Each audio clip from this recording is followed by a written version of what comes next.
This is the most successful video game franchise on Earth. Over 800 million copies sold. A cultural footprint so massive it's generated over $40 billion. We know the character, we know the music, we know the goal. Save the princess. But this video isn't about the phenomena behind the game or its success. In fact, this video isn't like anything you've ever seen. In this video, I am going to reveal something that is deeply hidden beneath Mario's colorful surface and may have the power to change your very life. If you start to observe Super Mario as closely as I did, you will see it is much more than pipes and turtles. What if every element, from the relentless timer to the screen's constant scroll, was designed to force you to take action with inevitable success? And after years of digging, I finally figured it out. This game wasn't just entertaining us, it was teaching us. Teaching us how to cure procrastination.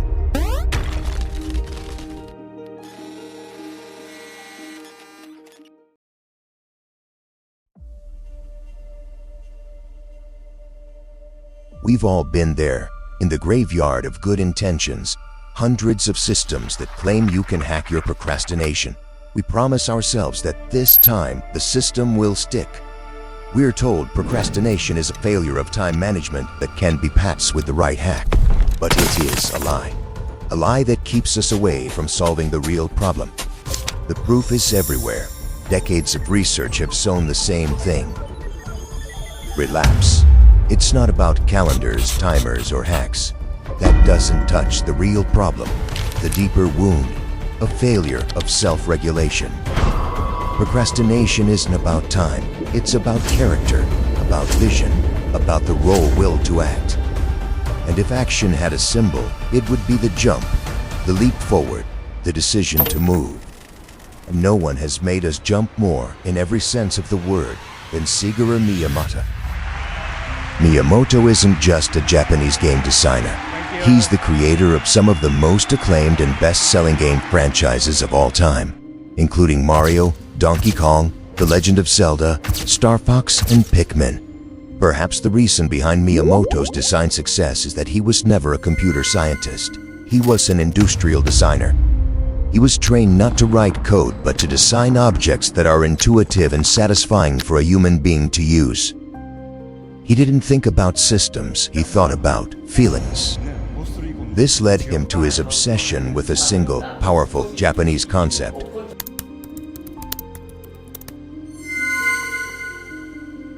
It is a word with no perfect English equivalent, but it means the tangible, satisfying feedback that comes from an action. It's the solid thunk of a well-made car door closing, the crisp click of a camera shutter. Miyamoto's genius was realizing that if an action feels good, people will want to do it again and again and again. He didn't want to just tell a story. He wanted to design a perfect verb. He first proved his theory to the world in 1981. While other games were about the abstract act of shooting, Miyamoto gave the player a body, a physical proxy on screen, and one simple verb: jump. That jump in Donkey Kong had weight, it had an art, it had consequences. Tegotae.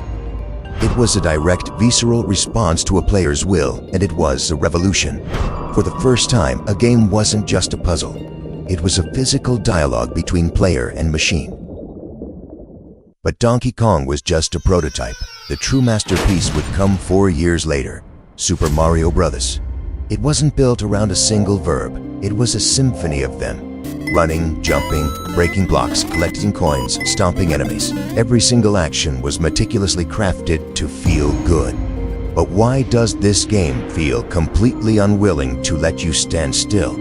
There are infinite mechanics and systems in the whole Super Mario universe. After dissecting every single mechanic of every game, the answer became clear. 3 profound design choices included in every game of the franchise. I call it the tomb rate of action.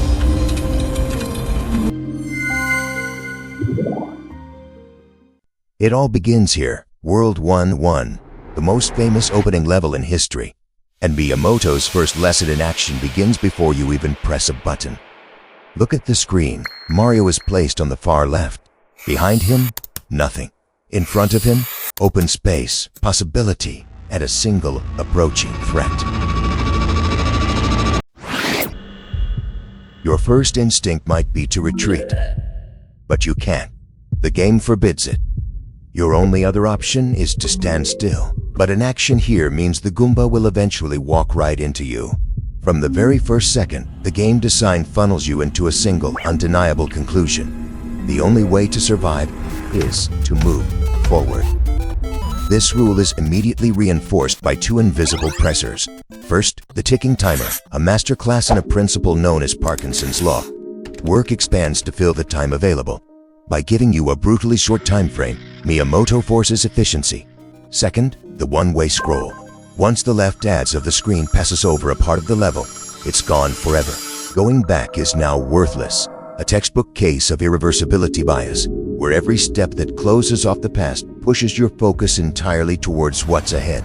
It's a perfect reflection of how time passes in the real world. The philosophy of force momentum became a signature, reaching its most literal expression in the infamous auto-scrolling levels of Super Mario 3. Here, the unseen force becomes a visible, active threat, a relentless wall that will crush you if you hesitate. When the series leapt into 3D, the unseen force had to evolve. In Mario 64, it lived in the environment itself. Carpets drifted, gears spun, walkways tilted and crumbled. In Odyssey, it became full cinematic escapes, entire worlds collapsing behind you. With all of these mechanics, the core principle Miyamoto established in 1985 remains unbroken. Inaction has consequences. Momentum is survival. But punishment alone isn't enough to create a masterpiece.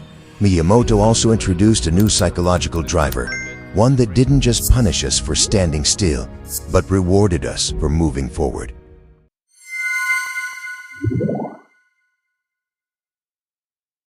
The question mark block.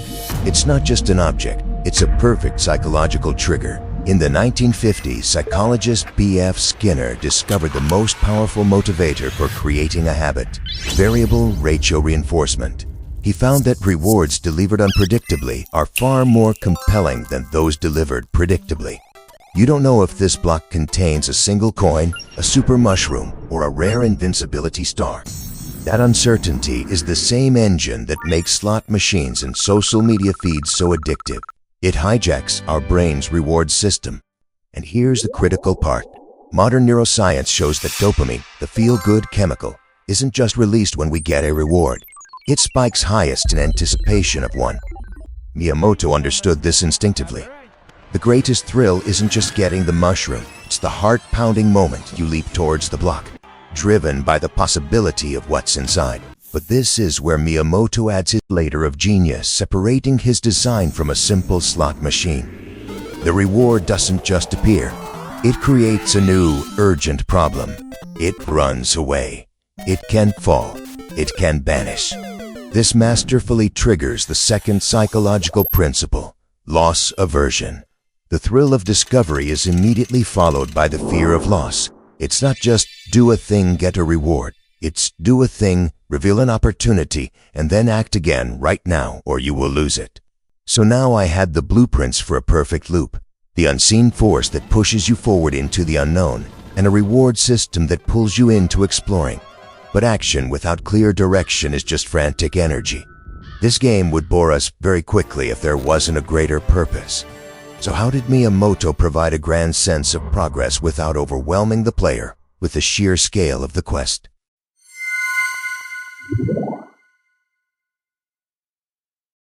And that brings us to the most famous phrase in gaming history, and the final, most important piece of the blueprint. Though is in another castle. Oh yeah, that's right. You should try another castle maybe. She ain't in this one. The princess is in another castle. You complete a map, you go through all the levels, monsters and challenges, and it's still not over. You have to keep going. On the surface, it's a frustrating cliche. But psychologically, it's the solution to the single biggest killer of motivation: goal paralysis. In the 1960s, psychologists Edwin Locke and Gary Latham developed goal-setting theory. Their research proved that huge, big goals are demotivating, and the human brain is energized by clear, specific, and achievable short-term objectives. The ultimate goal, save the princess, is enormous. If you had to think about all 32 levels at once, you would never start. So Miyamoto becomes a master of redirection. The flagpole at the end of every level isn't just a finish line. It's a perfectly placed psychological milestone. But this philosophy reached its zenith when Mario moved into 3 dimensions. In Super Mario 64, the big goal of Save the Princess was deliberately shattered into 120 smaller, tangible, and far more compelling goals, the Power Stars. Each star has a name, a specific quest, a clear objective. This design gives the player a constant, satisfying feedback loop of progress and completion. You're never just exploring, you're always hunting for the next specific star. Miyamoto understood that the feeling of progress is the most powerful drug in the human arsenal. He understood the immense power of narrowing your focus to the single most important task, the one right in front of you. So there they were, the blueprints of the triumvirate of action, a system built to create momentum. Miyamoto could bend the rules in his game, but we can't. Life's rules are fixed. Gravity exists, time only moves forward. That's why most self-help systems fail. They ask you to build a fantasy world around yourself. You would procrastinate on the anti-procrastination system.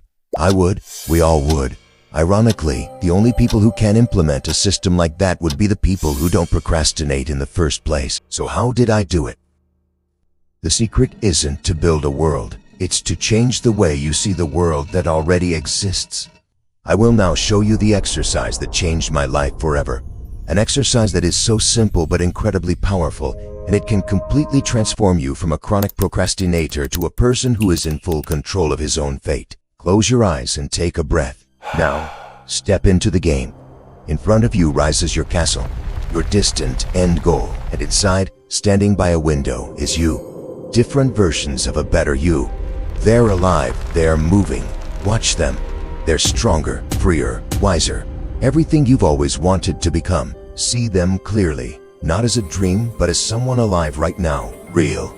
And here's the truth, they are real. They are just trapped inside a cage created by your inaction. What I didn't realize when I was a procrastinator is that the job, the body, the relationship, the life I wanted, they were only a few months of focused action away.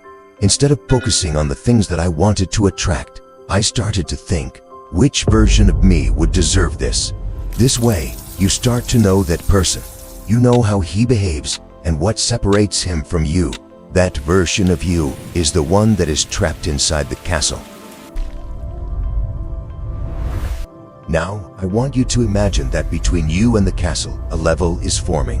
A level that only you can play, and that only you can design. And your level is a system. A system so simple that if you keep playing it, results will be inevitable. It must be the least amount of work that guarantees maximum outcome. You will make the level so easy that you will be able to beat it every single day. If your dream is to write a book, don't picture 300 pages. Picture 30 minutes of ideation, followed by 500 words of raw writing, and then 30 minutes of correcting your text. The simplest system that guarantees the end result. If you want to be fit, don't picture the perfect body. Just assign the simplest full-body workout for every week and 2 dietary changes.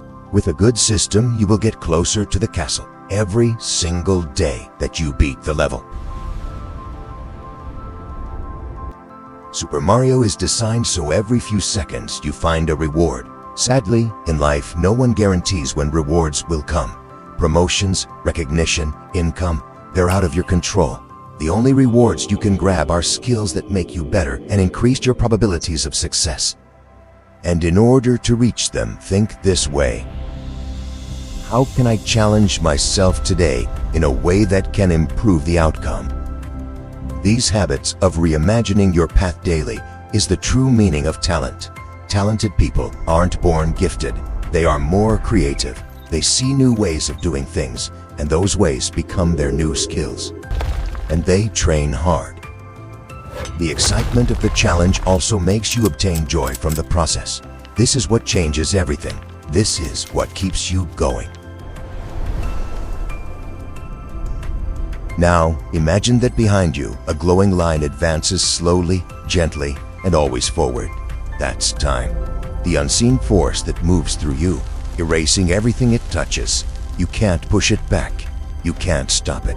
The good news? It's slow, forgiving, if you keep moving. The bad news? You don't feel it day to day, but time doesn't wait. It's the reason you've procrastinated for so long. You were trapped in an illusion. That illusion hides the brutal truth. It slowly kills everything you care about. If you fail, the level will never reset. You will need to build your way back here as fast as you can.